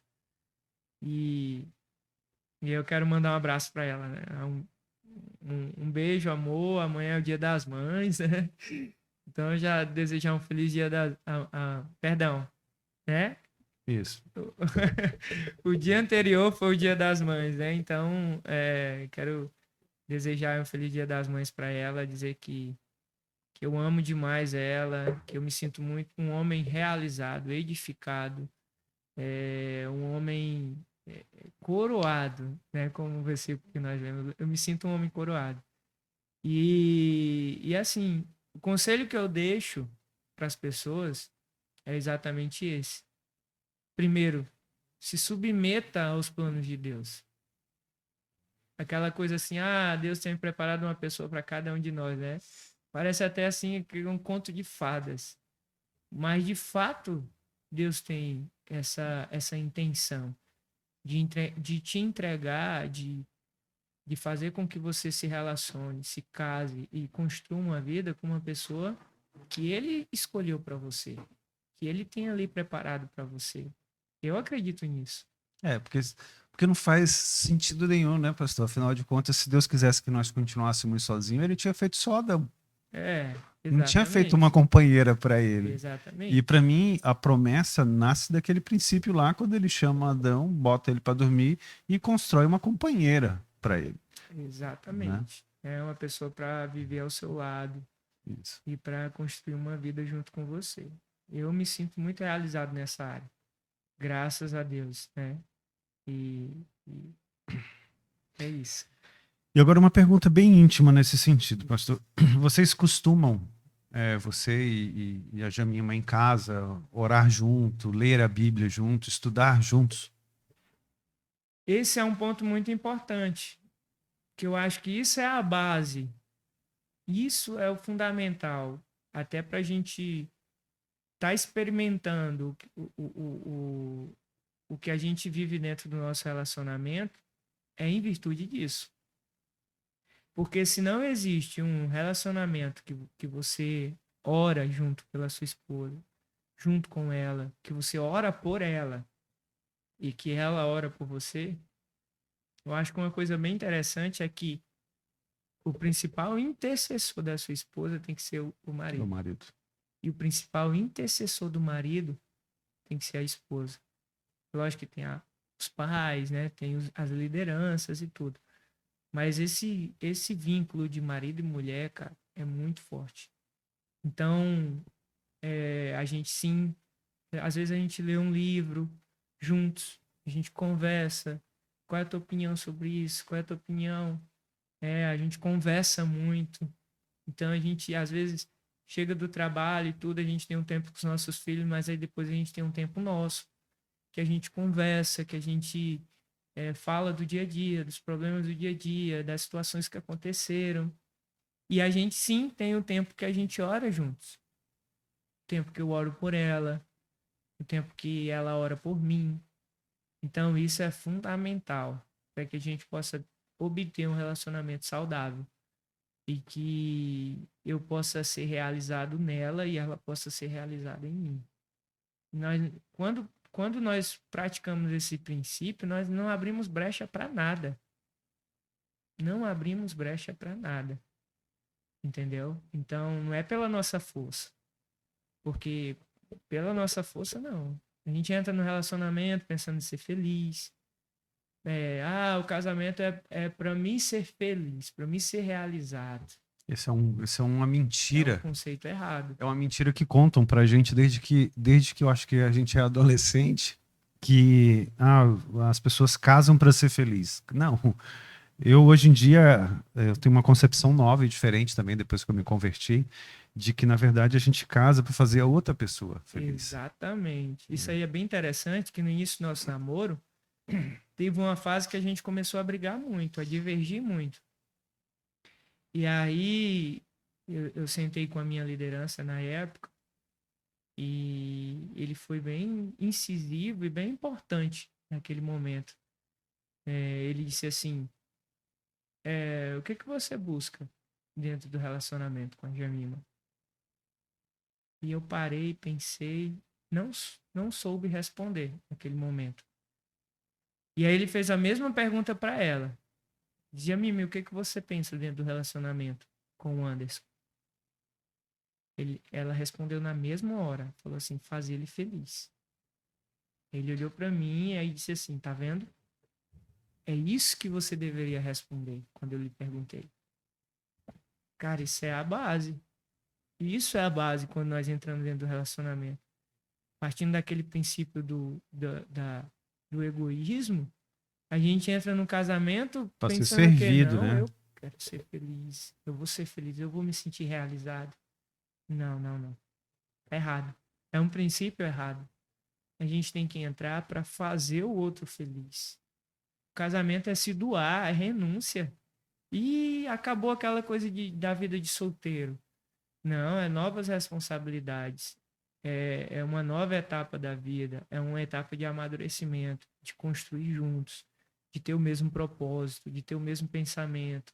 Cara, se você entra num casamento com ele, colocando em prática esses princípios, tem tudo para ser um casamento bem sucedido. Nós temos vários testemunhos de pessoas que há 27 anos de casado, 30 anos de casado, 50 anos de casado, porque colocam em prática esses princípios. Isso é muito legal. E seguindo aquela linha que a gente tem aqui, olhando para casamento, a gente vai ver várias passagens dentro de Provérbios que eles mais trazem como um anúncio para o que não deve ser feito efetivamente para que haja o sucesso, do que efetivamente a fórmula mágica de fazer dar certo. né? E para mim isso é muito, muito claro, porque, por exemplo, meu pai tinha um ditado que dizia que o homem sábio aprende com o erro dos outros, né? Mas o verdadeiramente sábio aprende com os próprios erros. E a gente vai parar para poder fazer uma análise. E hoje eu lembro de cada um dos ditados que o meu pai falava de quando eu era adolescente até uma parte da minha fase adulta. E percebo que claramente, ele sempre dizia o seguinte: olha, já está escrito, isso aqui já foi testado e já foi comprovado. Se você seguir através da leitura simples e interpretação que está posto aqui, você vai ser já vai ser de cara alguma pessoa sábia. Agora, se em algum momento você se desviar e errar, você tem que tirar a lição do que aconteceu para não voltar Sim. a errar. Tocou num ponto muito importante, Eric, que a gente está falando aqui sobre Provérbios, né? O livro da sabedoria. E, muitas vezes não é só não é só você obter o conhecimento. É aplicar, né? O que vai trazer um diferencial para você de realmente ir se tornando uma pessoa sábia é você colocar em prática. Tiago fala isso no capítulo 1, a partir do versículo 19, ele diz assim: não sedes apenas ouvintes da palavra. Mas praticantes. É aí onde está o conceito de sabedoria também. É de você não só apenas conhecer. Tem gente que conhece a Bíblia, a palavra de Deus. De trás para frente. Sim. Sabe tudo o que fala sobre, mas não coloca em prática. Então, aí é só um fariseu. Exatamente. Então, é só obter conhecimento também. Então, quando a Bíblia fala esse sentido de conhecer, é exatamente de você temer e colocar em prática. Então, quando eu coloco em prática, aí eu estou me tornando uma pessoa sábia. Aí, de fato, eu vou me apropriar daquelas promessas, lembra? Sim. Se eu coloco em prática os princípios, se eu conheço os princípios, primeiro eu tenho que conhecer eles. E depois que eu conheço, eu coloco em prática, eu vou me apropriando das promessas. Ou seja, da consequência daqueles princípios, colocando em prática, eu vou ser bem sucedido naquilo que eu fizer. Então, esse é o segredo da Bíblia. Esse é o segredo da palavra de Deus. E a gente tem uma vida bem sucedida, né? Como cristão. E como ser humano de uma forma geral. É colocar em prática, né? E para quem está passando por duas situações aqui de maneira muito prática em casamento. Primeiro, quem está pensando em se casar. Aí a gente vai falar pontualmente. Aquele que está pensando hoje em estabelecer um relacionamento com alguém para casar. Qual é a grande dica, pastor? Primeiro de tudo, ore. Ore bastante. Mas a gente fala assim, brincando, mas é se colocar diante de Deus, né? Se submeter à vontade de Deus. Qual o princípio da conversão, Eric? Quando a gente se converte, acontece lá em Gálatas 2:20, eu já estou crucificado e não vivo mais eu, mas Cristo vive em mim. E a vida que agora vivo na carne, vivo pelo Filho de Deus que me amou e se entregou por mim. Então, olha só esse princípio da conversão. Não vivo mais eu, mas Cristo vive em mim. Então, se eu entendo isso, cara, tudo que eu vou fazer, eu tenho que colocar nas mãos dele agora. Então, se eu me interesso por uma pessoa, eu vou orar, Senhor, a pessoa, Senhor, confirma, abençoa, me ajuda, entendeu? Então é se submeter à vontade de Deus. E para mim me submeter e entender e conhecer a vontade de Deus, eu tenho que construir um relacionamento de intimidade com Ele. Eu não posso conhecer das coisas que Deus tem para mim se eu não me relaciono com Ele. Se eu não tenho intimidade, se eu não converso com Ele, como é que eu vou saber das coisas de Deus para minha vida? Se eu não se eu não conhecer a sua palavra, as suas promessas? Então, muitas vezes assim, eu quero saber a vontade de Deus para minha vida, eu quero saber a vontade de Deus para minha vida, eu quero. Muitas vezes você nem gasta tempo com ele, você não tem um relacionamento de intimidade com ele. Como é que você vai saber o que Deus tem para você? Então, dentro do relacionamento é isso. Gaste tempo orando e se submetendo à vontade de Deus. E conhecendo aquela pessoa. Conhecendo como é que ela trata os pais dela, conhecendo qual é os princípios, os propósitos daquela pessoa, os planos daquela pessoa, o que que ela almeja, o que que ela, entendeu? Conhecer também as frustrações daquela pessoa. Talvez uma pessoa cheia de ressentimento, cheia de coisas, de problemas mal resolvidos, e que você vai se envolver com ela e ela vai trazer tudo isso para dentro do casamento. E vai ser algo muito difícil, uma guerra muito grande que você vai ter que lidar. Então é isso. É você conhecer bem a pessoa, conhecer os princípios dela, o caráter, aquilo que ela planeja, que ela sonha. Então, para ver se vai se adequando àquilo que você também tem como propósito. Porque vamos supor que você conhece uma pessoa, uma moça, que os propósitos dela tá totalmente divergente com os seus. Cara, você já tá vendo que aquele relacionamento não vai dar certo. Dentro do casamento você vai para um lado, ela vai para o outro. Então não vai dar certo. Ah, não, mas pela paixão, pela aquela empolgação do relacionamento, não, sabe, aquela pessoa gerou uma química e tal, eu me apaixonei por ela e tal. Não é só isso. Eu complementaria tudo isso que o senhor disse com uma metáfora que eu criei há muito tempo atrás e que sempre contei para amigos que iam, amigos próximos e alguns nem tanto, que iam casar e que sempre quando a gente estava no mesmo círculo, alguém dizia assim, conta aí aquela tua história, né? Mas a história é mais ou menos o seguinte, desde que a gente nasce, pensa que isso aqui é uma viagem de avião. Quando a gente nasce, a gente recebe uma mala dos nossos pais. E a gente coloca dentro dessa mala tudo que é importante pra gente. A gente vai colocando dentro dessa mala. E a gente vai carregando, vai recebendo coisa dos pais, dos avós, dos tios, dos amigos, e a gente vai colocando dentro dessa mala. Só que todo mundo sabe, quem viaja, que a mala tem um peso. Você só pode colocar dentro do avião aquele peso de 20, acho que é 27 quilos. Então, você está viajando a vida toda sozinho com uma mala de 27 quilos. Quando você vai se relacionar com alguém que vai pensar em casar, é o seguinte, você se encontra com uma outra pessoa na tua frente, que também tem uma mala de 27 quilos. Vocês têm que abrir a mala, um do outro, e fazer uma nova mala, única para os dois, de 27 quilos. Aí é a hora em que pesa o seguinte, se eu coloco mais coisas minhas dentro dessa mala do que a outra pessoa coloca, em determinado momento vocês vão puxar, a gente vai puxar junto essa mala. Só que quando chegar lá na frente, essa mala vai ficar pesada.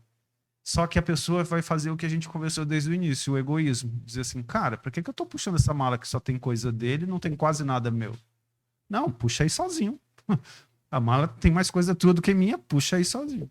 E a mala vai ficar pesada para um só puxar. E é isso, tanto faz um lado, o A ou o B. Mas, se a mala está equilibrada, tem todas as coisas que eu preciso, que a minha companheira precisa. E eu estou falando aqui literalmente, praticamente de equidade mesmo. Se é 27 quilos, amigo, é 13,5 quilos para cada um. Então, 13,5 quilos das minhas coisas estão aqui dentro, que aí eu tenho que decidir o que é mais importante colocar dentro dessa mala. E a outra pessoa, nos 13,5 quilos dela, ela tem que decidir o que é mais importante para essa nova vida de viagem que vai ter com os dois. E é engraçado que através dessa metáfora, às vezes que eu contei isso para algumas pessoas, elas, tanto o noivo quanto a noiva ressignificaram e perceberam que estavam montando malas erradas. Exatamente. E naquele momento ali em diante, elas mudaram, né? Isso aí faz muito sentido, esse teu exemplo, né? E é engraçado que na época eu não era convertido, nem nunca pensei em ser líder de casais ou qualquer coisa do tipo, mas eu praticamente todas as vezes nos grupos de amigos que tinha alguém que pensava em casar, que estava noivo ou pensava em ficar noivo, e alguém já tinha ouvido eu falar isso, pedia praticamente para eu falar a mesma coisa. Olha aí, ó. Isso. E Quem aí, sabe não é uma um chamado, né? é? E, e hoje em dia, para mim, Deus faz. está falando, Deus está falando. E para mim, hoje, isso faz muito sentido. Porque as relações, elas começam a pesar quando eu olho para a mala e eu vejo que dentro da mala tem mais coisas do meu companheiro do que minhas. E aí eu penso, cara, eu não vou fazer esse esforço. Porque, afinal de contas, aqui dentro só aqui dentro dessa mala só tem um par de tênis que é meu. Os outros 26 quilos é todo dela. Então ela que carrega só, né? Exatamente. E aí gera toda essa problemática que a gente tem. Tem um livro que é Espiritualidade Emocionalmente Saudável. Não sei se você já teve a oportunidade de Não, ler. ainda não. É um livro sensacional. E ele chama isso aí, que você descreveu, de mochilas emocionais. Né? E ele usa esse termo, mochilas emocionais, que é exatamente essa bagagem que nós levamos para dentro dos nossos relacionamentos, para dentro do casamento, por exemplo. Então ela tem as bagagens, as mochilas emocionais dela. Eu tenho as minhas mochilas emocionais. E aí nós chegamos no casamento e nós Vira tiramos sacola. todas as mochilas dentro do relacionamento. Então, se eu não souber renunciar, se eu não souber entender, se eu não ser compreensivo, e se não houver realmente essa comunicação, é um despejando a bagagem no outro. Entendeu? E realmente fica muito pesado dentro do casamento. Fica muito pesado. Eu nem sei se eu posso falar sobre isso aqui, né? Mas é dicas de livro, né? Sim, claro. Tem a livraria Metanoia, uma das maiores livrarias cristãs aqui em Rio Branco, né? Inclusive é até do pastor André Ricardo. Tu tem que trazer o pastor André Ricardo aqui, tá? Depois. E aí é fantástico, assim. Às vezes a gente precisa entender. Outra dica que eu dou é leia livros que falam sobre casamento também. Além da palavra de Deus, que tem muitos versículos que falam a respeito de casamento, mas leiam livros também que falam sobre casamento. E no namoro, para você ir abordando e agregando conhecimento, para você já ir entendendo algumas coisas que você vai enfrentar lá no casamento, entendeu? Porque muitas vezes a gente entra no casamento imaturo. E além de a gente ir adquirindo experiência dentro do casamento, a gente já tem que ter uma base. É importante ter uma base. E é lógico que vai construir junto dentro do casamento, da convivência, das experiências, mas é importante você ter uma base. Essa base tem que ser a base bíblica, né? Sim. E sobre educação de filhos usando provérbios, como é que a gente consegue dar direção para esses pequeninos que serão o futuro do nosso país e principalmente que nos alegrarão na nossa velhice? Nós já falamos um pouco sobre isso, né? Eu acho que o versículo base, Provérbios 22, versículo 6. 22, 6. Ele diz assim: instrua a criança segundo os objetivos que você tem para ela. E mesmo com o passar dos anos, não se desviará deles. Entendeu? Então, em outra tradução, diz assim: ensine a criança no caminho do Senhor, né? Então, esse no caminho é muito forte. Porque não é você só ensinar de instruir, de falar para ela o que ela tem que fazer. É o exemplo, mas de né? ensinar através da transferência de vida que nós falamos anteriormente. É o exemplo que a gente de dá. um Né? exemplo, porque a referência do filho é os pais, é o pai, é a mãe, é o irmão mais velho, não sei, entendeu? Às vezes talvez a criança não é criada com o pai, ou tem um irmão mais velho, se passa a ser uma referência paterna ali dentro na concepção da criança. Mas essa de instruir, e aí você pode instruir tanto para o lado bom quanto para o lado ruim. E ela vai aprender a forma como você vai ensinar para ela. Tem aquela coisa muito assim, meu filho, você não deve fumar. Mas aí em casa você fuma na frente da criança. Não, mas eu não quero isso para você, não fume. Não faz sentido, né? Hipocrisia, entendeu? Não faz sentido. Então a criança é muito inteligente, Eric, muito inteligente. E eu falo isso da convivência com meus filhos. Eles vão crescendo, eu vou aprendendo muitas coisas novas com eles. Então, às vezes eu cobro uma coisa deles e eles dizem assim, mas papai, mas o senhor estava fazendo isso. Eles têm uma memória ótima, né? Entendeu? E aí é onde a gente pega assim, poxa, é verdade, meu filho, me perdoa. Papai não vai mais fazer isso. O certo é fazer isso aqui. Então a gente vai se deparar com situações como essa, entendeu? De ensinar através da transferência de vida, de instruir. Então por isso que é muito importante você você ter esse temor do Senhor, que é o princípio da sabedoria. Olha, tá vendo? Que tudo a gente vai voltar para o temor do Senhor, que é o princípio da sabedoria. Então, se você é um pai que teme a Deus, você vai orientar os seus filhos coisas boas. Você vai viver coisas boas. Você vai testemunhar para os seus filhos coisas boas.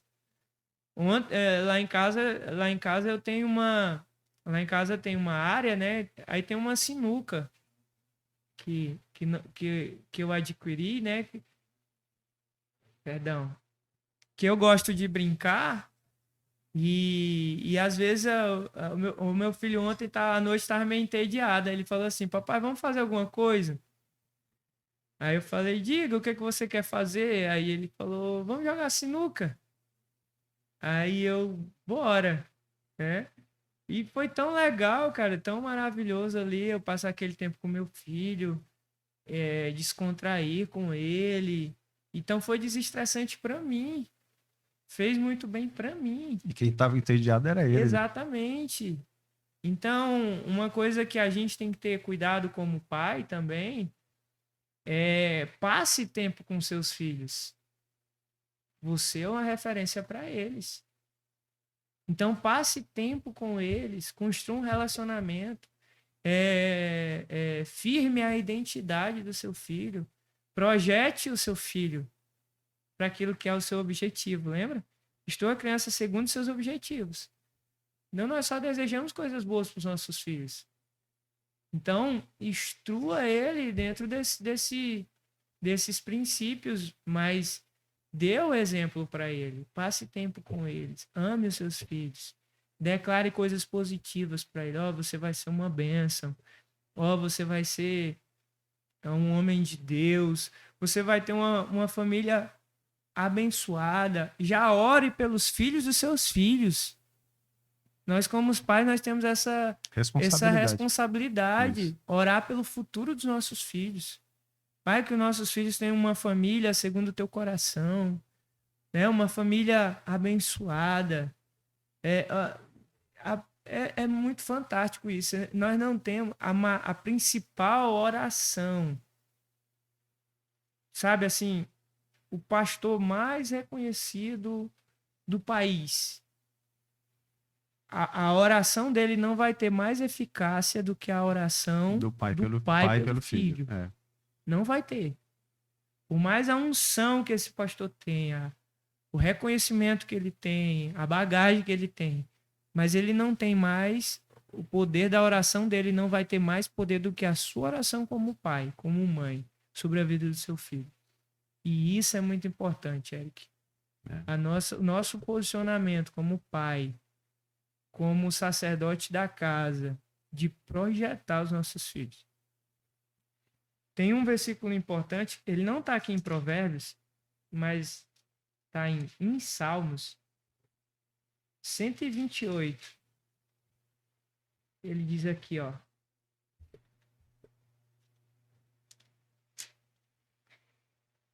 Salmo 128, até o versículo 4, diz assim: como é feliz quem teme o Senhor. Olha aí, tá vendo? Quem anda em seus caminhos, você comerá do fruto do seu trabalho. Olha aí, ó, também relacionado à questão dos negócios. Sim.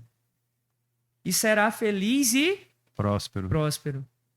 Aí, olha só. Sua mulher será como videira frutífera em sua casa. Seus filhos serão como brotos de oliveira ao redor da sua mesa. Assim será abençoado o homem que teme o Senhor. ao Senhor. Que fantástico isso aqui. E o que você está falando me remete muito a uma lembrança de duas falas que eu escutei em momentos diferentes de pastores diferentes. O primeiro deles foi o pastor Daniel Batistella, que uma vez ele me disse que ninguém tem mais poder dentro da casa em oração do que o sacerdote da casa, o pai daquela família. E ele falou até um exemplo, né? Ele disse que em determinado momento tinha uma criança que estava enferma e chamaram ele para ir naquela casa. Quando ele chegou naquela casa, todo mundo pediu para que ele orasse, e ele perguntou para o pai, o dono da casa, se ele orava. E a pessoa disse: não, eu não oro. Eu falei: irmão, tudo que eu fizer aqui vai ser em vão se você não orar. E o mais importante hoje, se você quer a cura do seu filho, não sei o que, é você orar. Tenha fé e acredite que a sua oração tem poder, que você vai curar. E aí foi lá, diz que ensinou, ajudou, né, junto, e fez o pai orar pela vida do filho, e houve efetivamente a melhora daquela criança, né? Esse é o primeiro ponto. O segundo ponto está relacionado exatamente ao Salmo 128, que eu escutei do pastor Tiago Campelo, que ele disse que a maior alegria que ele espera ter na vida dele é quando os brotos de oliveira dele estiverem reunidos ao redor da mesa dele, né, dos filhos. E trazendo para aquilo que a gente conversou até no começo mesmo, sobre contextualização, né, para que as pessoas entendam o visual. Quando os autores escrevem sobre metáforas como, por exemplo, o broto da oliveira, as pessoas não têm ideia do que é. Primeiro, elas não sabem o que é uma oliveira, né? Uhum. A oliveira nada mais é do que a árvore que extrai o azeite, a oliva, né? E a oliva parece pouco com a azeitona. E para quem não conhece, ela dá tipo, não é um cacho, não é o nome disso, não é cacho. Os brotos, né? Ela cria naquele ramo, ele cria uma juntada de sementes que é muita, mas é muita. Então, quando o Salmo 128 diz ali que reunido com os meus brotos de oliveira, eu estou literalmente dizendo o quê? Eu vou estar sentado, eu, pai, sentado à minha mesa com os meus filhos, as esposas dos meus filhos, os maridos das minhas filhas e os meus netos. Ou seja, uma mesa grande, uma mesa cheia de vida, cheia de gente, uma descendência numerosa. Né? Então, a gente também tem que fazer sempre esse paralelo. Isso que tu falou é muito interessante, porque fala de legado. Legado. Pronto, eu acho que hoje, depois dessa conversa que a gente teve, se eu tivesse que resumir Provérbios numa palavra, eu acho que a grande palavra seria essa: legado. Teve uma vez que eu estava conversando com a minha avó. E eu não conhecia o pai dela, meu bisavô. E ela falava tão bem do pai dela, tão bem. cara, que fez eu admirar ele sem Nunca nem ter ter conhecido. conhecido ele. Eu sei que ele deve ter as falhas, ele teve as falhas dele, com certeza, e tudo. Mas a minha avó, ela falava com tanta alegria quando ela ia falar dele, os olhos dela, assim, brilhavam. E ela falava com tanta propriedade que eu admiro ele, sem nem ter conhecido. Isso é legado. Sabe, de os nossos filhos, eles poderem falar da gente quando a gente não estiver mais aqui e falar coisas boas, ensinamentos que nós passamos para eles. O meu pastor atualmente, Eric, é o pastor Alexandre, juntamente com a pastora Fabiana. Eles fazem uma coisa muito interessante, né? Toda sexta-feira eles têm o culto do lar, né? Que eles fazem exatamente um culto entre família, onde eles trazem uma palavra para os filhos, uma palavra direcionada e tudo. E é tão bonito esse momento, essa essa prática deles é um exemplo que eles nos dão como igreja de uma maneira geral, mas acima de tudo é um ensinamento muito importante que eles estão passando para os seus filhos. E isso é muito bacana. Isso é muito, assim, muito edificante e é um exemplo a ser seguido. Às vezes você não tira um tempo para o que a gente está agregando na vida dos nossos filhos?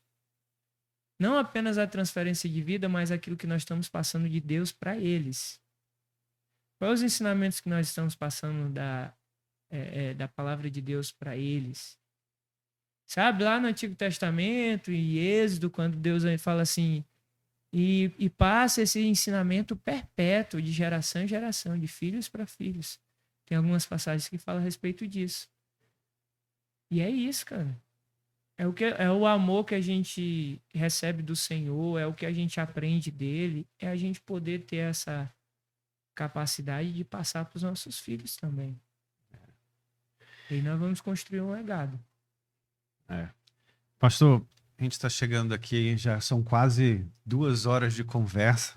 Caramba, E, nem, e, e, nem, o, para, e o nem. mais engraçado, gente, acredite vocês, a gente só falou de negócios, política, casamento e educação para os filhos. Tipo, todos os outros pontos, alimentos e bebidas, dinheiro, sexo, forma de falar, maneira de falar, sucesso, vícios, sabedoria e mulheres, por exemplo, a gente não nem tocou nesses assuntos.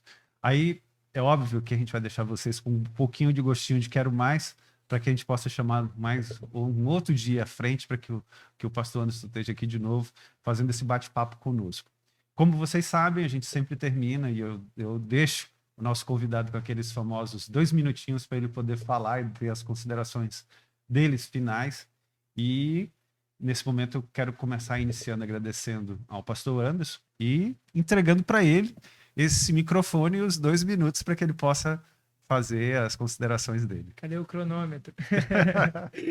Não, mas primeiro fico muito feliz, né, de poder, privilegiado de poder ter participado desse podcast, né?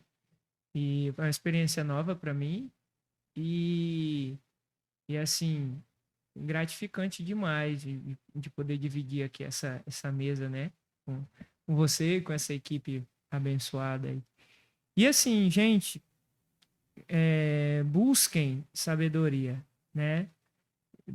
Justamente sabedoria que nós não falamos, mas na Bíblia tem o capítulo, se eu não me engano, é o capítulo 2 que traz a personificação da sabedoria. E ela fala assim: me busquem, me procurem, eu amo quem me ama. E, gente, Provérbios é um livro que vai te instruir muito em sabedoria, que vai te trazer ensinamentos maravilhosos, que vai trazer a atualidade, o dia a dia, né? A prática do dia a dia, a maneira como você tem que agir, a maneira como você tem que ajuda nas suas decisões. né? Então, em todas as áreas da sua vida, todas as áreas que você mencionou aí, são assuntos que são abordados em Provérbios. Então, eu oriento o que foi me orientado um dia quando né, eu era mais jovem. Leia um Provérbios por dia. A partir de amanhã, Terça-feira. terça-feira, comece a ler o livro da data do mês. Sim. Se é dia 15, eu vou ler Provérbios 15. 15, 16 e comece isso, tem essa prática de ler um Provérbios, que você vai ver o quanto vai ser edificante para você e o quanto vai te trazer sabedoria e trazer mais conhecimento e que você coloque em prática, né? Um detalhe importante, coloque em prática todo conhecimento adquirido na palavra de Deus que você será bem sucedido. Deus dá um conselho muito importante para Josué. Lá em Josué, Sim. capítulo 1, versículo 8, ele diz: medite dia e noite no livro, né, dessa lei. E aí, para que você seja bem sucedido. Então, medite, leia, não só Provérbios, mas como a Bíblia inteira, né? A palavra de Deus inteira. Mas Provérbios é um livro fantástico que vai te dar muitos ensinamentos, instrução e te dar sabedoria. Amém. E, gente, a gente chega a mais um fim de mais um FalaCast e a gente está aqui hoje para agradecer a você que ficou aí até o final e, óbvio, né, a gente te agradecer por isso e dizer que a gente se vê na próxima segunda. Um grande abraço.